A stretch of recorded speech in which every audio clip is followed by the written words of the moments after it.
Brunão, quando a gente fala pra você assim, rádio estudantil, qual que é a primeira coisa que vem na sua cabeça? A rádio foi um projeto legal assim de participar, Fraga, me deu muito prazer, me deu uma realização pessoal muito grande, né? E foi o começo da realização do sonho, eu acho, sabe? Tipo, representou um momento de mudança, de virada assim na minha vida, na minha carreira profissional muito grande, né? Ela surgiu no momento que eu estava deixando o escritório que eu trabalhei durante 3 anos, porque me tomava muito tempo lá e tal, algumas questões pessoais, e aí eu falei, não, eu preciso ir para algum lugar que me permita ter uma certa flexibilidade, ter um pouco de tempo para eu poder investir, né, nesse meu sonho no jornalismo, e ela surgiu justamente nesse período de mudança. Então ela representa ali, assim, para mim, tipo, é um marco mesmo, assim, dessa mudança na minha jornada profissional e acadêmica. Eu queria entender sua relação com o rádio em si, né? Você, lá na rádio, a gente, nas transmissões e tal, você sempre coloca lá uma narração mais antiga, essas narrações clássicas, uma narração raiz, assim dizendo.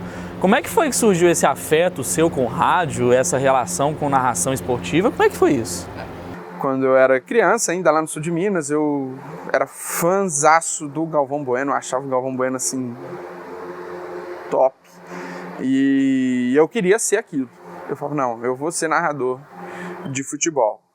Até então eu não tinha tanto contato com rádio. Às vezes eu ouvia meu avô ouvindo o jogo no rádio, mas assim, cheio de estática, né? Porque rádio AM no interior, né? Então assim, aí eu ouvia muito chiado, não entendia muito o que os caras estavam falando. Então assim, não tinha tanta relação de proximidade com o rádio. Aí eu comecei a descobrir o rádio esportivo em 2002. No prédio que eu morava, o pessoal falava, pô, tem um narrador muito bom aí e tal, na Itatiaia, você já ouviu ele? Eu falei, quem? É o Caixa. Eu falei, não, nunca ouvi o Caixa. Aí um dia, tava na portaria, o vigia falou, Brunão, aqui ó, vou pôr aqui pra você ouvir o Caixa, tá narrando o jogo aqui. Aí foi a primeira vez que eu ouvi o Caixa, não saiu nenhum gol, eu tava curioso pra saber, pô, como é que é o gol desse cara? Diz que ele, né? Então aí eu comecei a ouvir rádio, foi nessa época. O primeiro jogo que eu ouvi inteiro no rádio foi um jogo que foi aqui no Mineirão, foi Atlético 2, Corinthians 6. Foi uma narração do Willy Gonzer. E eu olhei e falei, pô, esse cara é bom. E eu comecei a ouvir rádio com mais frequência. Às vezes tava à toa em casa, vamos ouvir o jogo no rádio. E aí comecei a ouvir os caras da Itatiaia, ouvi um pouco ainda, na época tinha a Rádio Globo aqui, né, que tinha 2 narradores, era o Oswaldo Reis e o Marcelo Gomes. Ouvi jogo de vôlei no rádio. E eu comecei a achar aquilo interessante. E aí comecei a ouvir jogo do Corinthians na internet, né, ouvi os narradores de São Paulo, comecei a ouvir o Oscar Ulisses, o Oswaldo Maciel. E aí foi, pô, interessante. E aí eu comecei a procurar narrações antigas, né? Minha mãe sempre falou muito do Osmar Santos, e aí eu fui ouvir quem que era o Osmar Santos. Aí tinha um primo meu que gostava muito do Fiore Giliotti, eu fui procurar para ouvir quem era o Fiore. E aí eu tive contato depois com o José Silvério. E aí o José Silvério, para mim, hoje é o maior nome do rádio, e aí eu, pô, tô ouvindo, eu tenho um jogo para ouvir.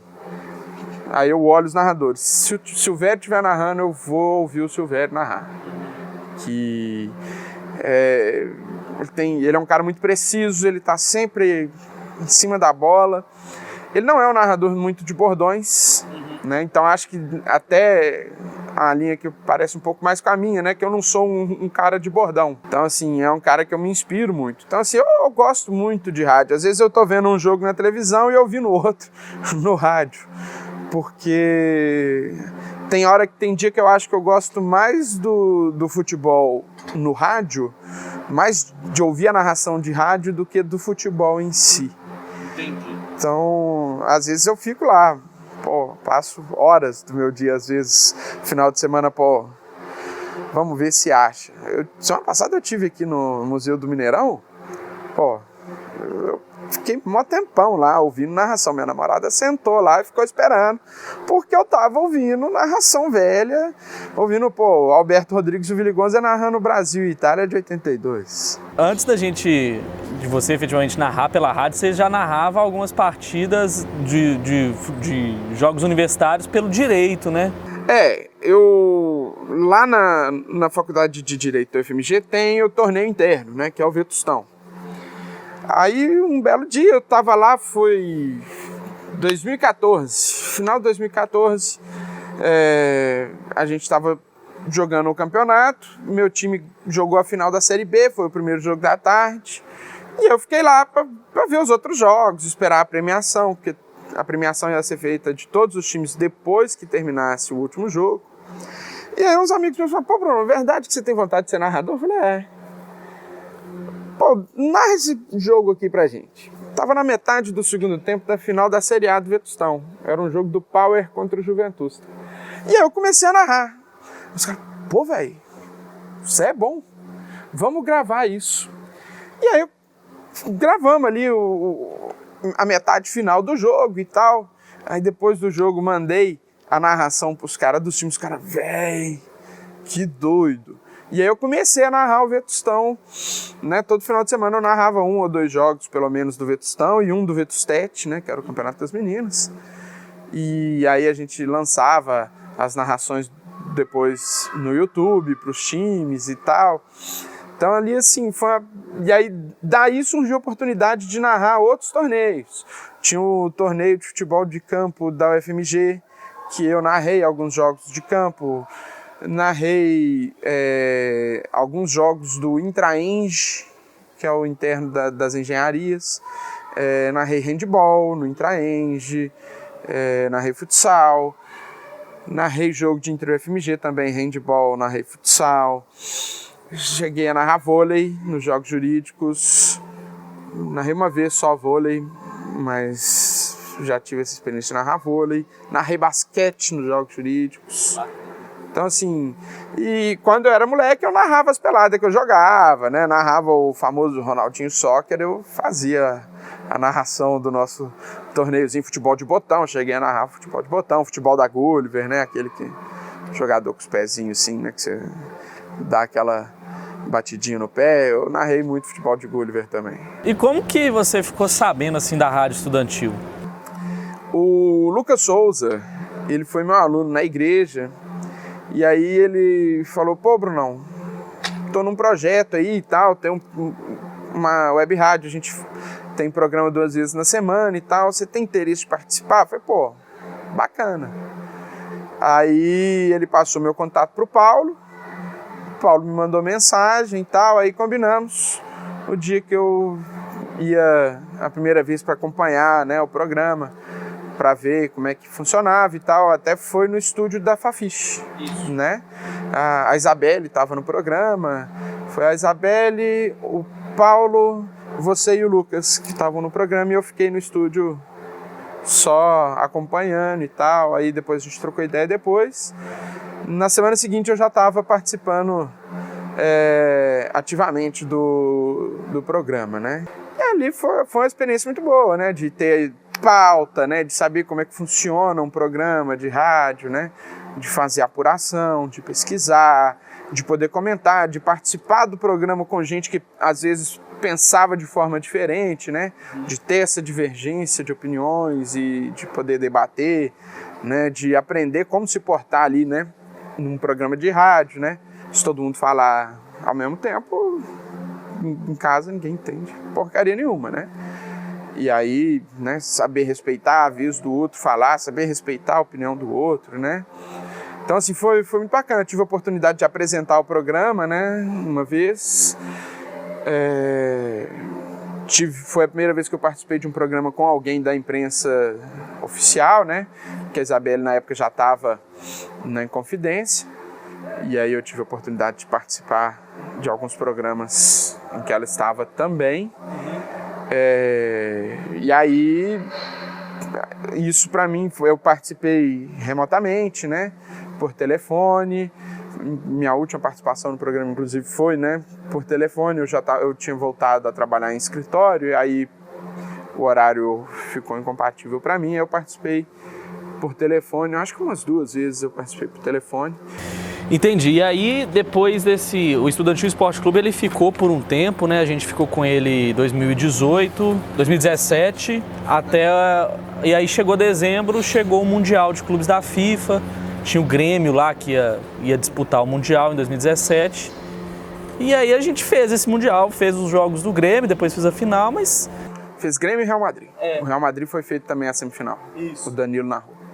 E como que foi isso? Foi a primeira narração da rádio, foi a primeira entrada no que viria a ser esse carro-chefe, que foi o que mais deu destaque e visibilidade pra gente, pras pessoas, foi as narrações que a gente começou ali naquele momento. Como é que foi isso? Então, quando eu comecei a participar do Estudantil Esporte Clube, vocês comentaram comigo, a gente tem vontade de futuramente fazer transmissão de jogos e tal. Eu falei, interessante, meu sonho é ser narrador, eu tenho vontade de narrar jogo. Aí começamos a conversar, falei, vamos fazer o Mundial? Vamos, né, testar no Mundial e tal? Eu falei, vamos. Aí a gente começou, né, a jogar no grupo, quem quer, quem tem interesse e tal. Eu lembro que na época eram 2 narradores, né, era eu e o Danilo. E aí a gente pensou o esquema e tal, fizemos a primeira escala. Aí a primeira escala que saiu seria o Danilo narrando o jogo do Grêmio, e eu narraria o segundo jogo, que era o jogo do Real Madrid contra o time lá da Al Jazeera, se eu não me engano. É o time do Romarinho, lá na Romarinho, que jogou no Corinthians, né? E aí, de última hora, mudou a escala, que o Danilo não ia poder fazer no primeiro dia, aí inverteu, aí eu tive a honra de narrar o primeiro jogo da Estudantil, de narrar o primeiro gol, né, o gol do Cebolinha. Foi uma emoção muito grande, fiquei muito nervoso, né? E no dia a gente achou que foi tudo top, né? Caramba, tal. Hoje eu ouço e falo, eu era muito ruim. Né? A narração do gol, eu tenho vergonha de falar que aquele lá foi meu primeiro gol profissional, porque assim, eu tava anotando a substituição, aí eu tava meio perdido, o Paulo me cutucou, aí eu olhei, entrou na área, bateu, gol! O grito de gol foi bonito, mas o antes ali foi, né, muito sem ritmo, né, todo quebrado e tal. O que me orgulha é ver a evolução que a gente teve durante esse 1 ano e meio, mais ou menos, que a gente ficou transmitindo o jogo, né. Mas assim, foi muito emocionante. Nessa coisa toda, eu queria saber assim, quais eram os principais desafios assim, de você fazer um jogo, a gente vai narrar um jogo para uma rádio, mas a gente não tá lá no ambiente. Por exemplo, nós estamos aqui no Mineirão, na tribuna, a gente tem uma visão perfeita do gramado, a gente vê o que acontece. Mas e vendo pela televisão, narrando remoto, quais são os desafios disso? O desafio é que, como é narração de rádio, você não pode deixar o silêncio. Você fica ali um espaço em branco, o povo fala, não vou ouvir esse cara tá demorando. Então, às vezes, a hora que a televisão tá mostrando um replay e o jogo tá correndo, você tem que dar um jeito de preencher aquilo. Você tem que dar uma enrolada. E aí, acho que esse que foi a grande questão, que era você ter esse entrosamento com quem tava na transmissão também, para, o cara te salvar de apuro. Era muito bom, por exemplo, fazer transmissão junto com o Renato, porque quando eu estava narrando, o Renato estava reportando ou comentando, como o Renato tem essa vivência de narrar jogo, ele via a hora de, às vezes, do apuro e entrar. Às vezes eu, na reportagem ou no comentário, via uma hora que às vezes precisava de um alívio para o Renato e entrava. Acho que foi na final da Libertadores, o Renato estava com medo de perder a voz, e aí acho que o jogo foi para prorrogação, e aí o Renato, eu vi que ele estava preocupado, e aí eu falei, não, vou entrar mais aqui no intervalo, vou deixar o Renato descansar. E aí o jogo ficou parado um tempo, e eu falei, Renato, né? Esse entrosamento de você olhar para quem está com você na transmissão, você saber a hora que você tem que entrar, você saber a hora que você tem que se omitir porque é o momento do outro, isso aí foi um aprendizado muito grande e foi um grande desafio, né? No começo a gente não tinha tanto isso, aí às vezes os meninos chamavam fora do microfone, né? Aí e eu continuava e eu falava, velho, me chama no microfone, que aí na hora que eu puder, eu te chamo, né? Então, saber essa hora, às vezes quando eu não estava de narrador, eu tinha mais essa dificuldade de saber a hora de eu ficar mais quieto.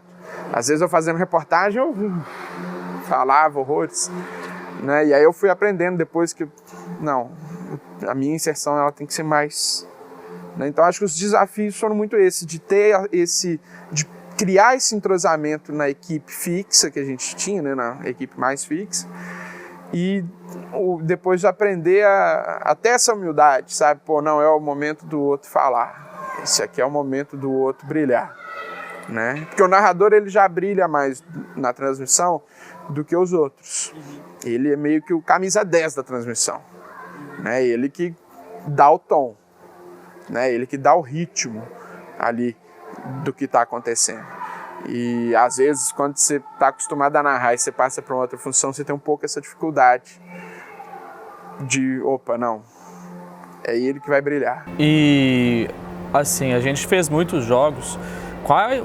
Você lembra aí alguma situação inusitada numa transmissão que, pô, o que eu vou fazer aqui? Qual foi a transmissão mais assim que você lembra que foi difícil ou que foi mais inusitada mesmo? Inusitada foi um Cruzeiro e América logo depois da Copa do Mundo, que era um jogo 7h15 da noite, que é um horário assim muito ruim pra gente na época fazer jogo, né? Porque todo mundo saindo de estágio, saindo de escritório. Aí o Bernardo chegou em cima, ele ia fazer a técnica. Aí o Paulo chegou, o jogo já estava rolando. Eu cheguei também meio em cima, o Lucas foi participar dessa transmissão. E aí a gente estava vendo o jogo pelo Premiere Play na internet. E aí travou o computador. E aí a gente ficou, pô, ferrou, não tô vendo nada. E travou na hora que tinha saído o gol do América, que tinha sido um golaço. O Claudinei, se eu não me engano. O Christian, camisa 5 do América. Ele bateu uma bola de fora da área, no gol do lado de lá. Ele deu uma bicuda na bola, ela entrou na gaveta, um golaço. Aí eu tô lá narrando o gol, pum, travou. E o meu computador não ligava de novo, do Bernardo também não, e a gente ali desesperado, tentando abrir no celular. E eu tô lá narrando e tal, pai, Lucas! Aí o Lucas tá falando do gol. Eu falei, pô, eu preciso saber o que tá acontecendo lá. Botei o fone no celular, peguei o rádio, liguei o rádio, na Rádio Super. Aí o Piquitito tá lá berrando. Pô, ele tá narrando o gol até agora, tem alguma coisa errada. Aí eu apertei assim, do Cruzeiro! Gol do Cruzeiro. Eu falei, Lucas, gol do Cruzeiro. Gol do Cruzeiro! Eu narrei o gol do Cruzeiro sem ter visto o gol. Do Cruzeiro! Logo na sequência, na saída de bola, o Cruzeiro foi pra cima e empata o jogo. E atualizando lá o tempo real do placar UOL, para ler a descrição do gol e dar pro Lucas poder falar como é que foi o lance, para eu poder falar quem que foi o gol e tal. E foi um dia que, assim, deu muita coisa errada. Foi assim, foi quando a gente decidiu que a gente não ia fazer o jogo 7h15 mais, porque dava muita zica. Eu e o Renato, a gente não podia fazer jogo junto. Porque dava zica. Era chuva de granizo, acabava a luz no estádio, internet cai, enfim. Era combinação, assim, perfeita para dar zica. Era eu e o Renato dividindo a transmissão. Cruzeiro e Chapecoense acho que foi o teste de fogo pra gente lá na rádio. Foi o primeiro teste, assim, de fogo mesmo. Porque nosso pré-jogo, geralmente, na época, era só de 15 minutos. A gente fazia 15 minutos de pré-jogo. E nós fizemos 1h30 de pré-jogo. porque o refletor não acendia e ficou aquele vai, não vai. E aí você ficou esperando, ouvindo as rádios que estavam lá, né, para buscar informações do que estava acontecendo no estádio. E aí a gente começou a comentar, pô, o campeonato assim, a campanha do Cruzeiro, a campanha da Chape, aí começamos a falar da Luz, aí falamos da Ana Paula Bandeirinha, que estava de delegada da CBF no jogo, e a gente foi falando, e foi acabando o que a gente tinha para falar, e aí, pô, vamos passar os resultados da rodada. Aí vai lá o Brunão passar resultado da J-League 2, segunda divisão do Japão, né? Tipo, e aí foi um teste assim.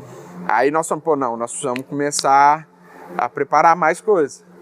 Porque aquele dia, mesmo a gente tendo preparado para 15 minutos de pré-jogo, a gente conseguiu, né, preencher aquela 1h30 com informação e tal. Nessa coisa de narrar e da gente fazer os campeonatos, isso estava em 2018, a gente estava querendo fazer tudo, né?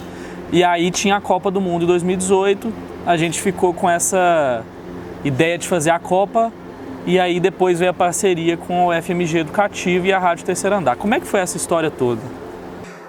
Então, a gente projetava de transmitir a Copa do Mundo, né, fazer os jogos, só que a gente esbarrou na questão dos direitos, né, de transmissão, porque a FIFA comercializa, inclusive, o direito de rádio.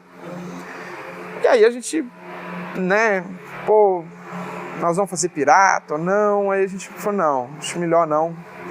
A gente pode queimar, né, o filme da gente no meio jornalístico e tal. Então vamos pensar aí, né, o que a gente vai fazer. Aí, acho que você conversou com a Sônia, conversou com o pessoal na rádio, o FMG, porque você já tinha feito estágio lá. E aí surgiu essa oportunidade, né, de fazer essa parceria, né, através da Rádio Terceiro Andar, para a gente conseguir fazer a cobertura da Copa na UFMG Educativa. Foi assim, uma experiência, pô, caramba, né? Foi muito bom, foi muito emocionante. Depois da final, a hora que a gente estava desmontando tudo lá do estúdio e tal, eu olhei pro Bernardo assim, tipo, tava com o olho cheio de lágrimas, falei, velho, nós fizemos a nossa primeira Copa. A gente teve essa transição para a República Independente no início do ano, visando transparecer uma profissionalização, deixar o lado estudantil de lado para poder tentar agregar uma parceria talvez. Como é que você avalia essa troca de nome, de identidade, falando sinceramente mesmo?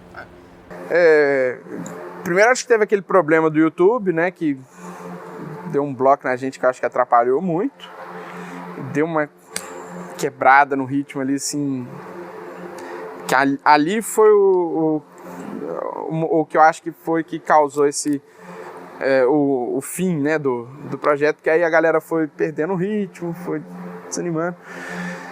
Eu acho que essa transição de Rádio Estudantil para a Rádio República, ela poderia ter sido mais suave, porque não houve uma transição, foi uma ruptura. Saiu o Estudantil, entrou a República. Hoje é fácil a gente falar, né, olhando, a gente poderia ter feito uma transição mais gradual, começar a trabalhar, a Rádio Estudantil vai mudar de nome. Porque tudo que a gente vê que muda nos meios de comunicação não é uma mudança, pá! Ela vai sendo trabalhada, né? E aí, sei lá, de repente passar para a República Estudantil, e aí para chegar até ser só República. Eu acho que isso também prejudicou um pouco, sabe? Eu acho que se a gente tivesse feito uma mudança um pouco mais gradual, talvez teria sido menos traumático esse processo.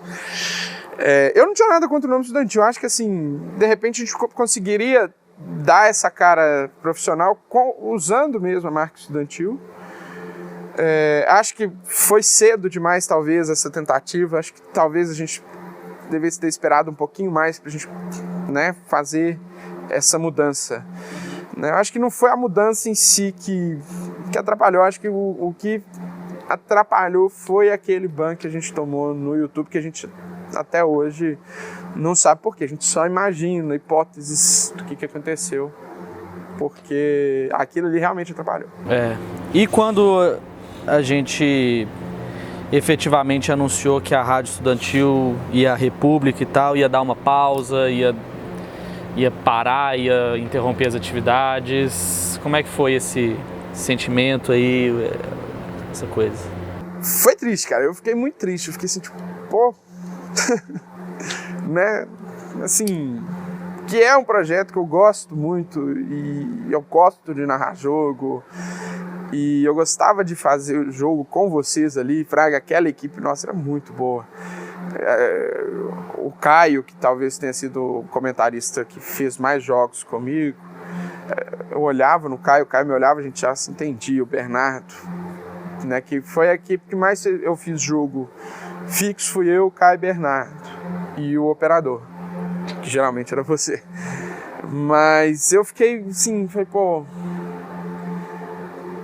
torcendo para que fosse só uma pausa, sabe? No fundo eu ainda espero, pô, vamos retomar, fraga.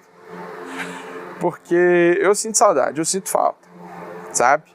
Às vezes em casa, ver jogo perde um pouco da graça, porque eu falo, pô, a gente podia estar narrando esse jogo, a gente podia estar fazendo esse jogo. E eu fico narrando o jogo mentalmente. Eu vou no estádio, eu fico narrando o jogo na minha cabeça. Eu tô assistindo o jogo em casa, eu fico narrando o jogo na minha cabeça. Até como uma forma de não perder o ritmo, né? Mas eu fiquei muito chateado no dia. Eu entendi os motivos da pausa, né? Da interrupção do projeto. Mas no fundo eu ficava torcendo para que não fosse um fim, para que fosse um pause. Você acha que a Estudantil, com toda essa coisa de ser um projeto voluntário, de ser organizado por estudantes, ela pode servir de inspiração para outras pessoas, para outros alunos?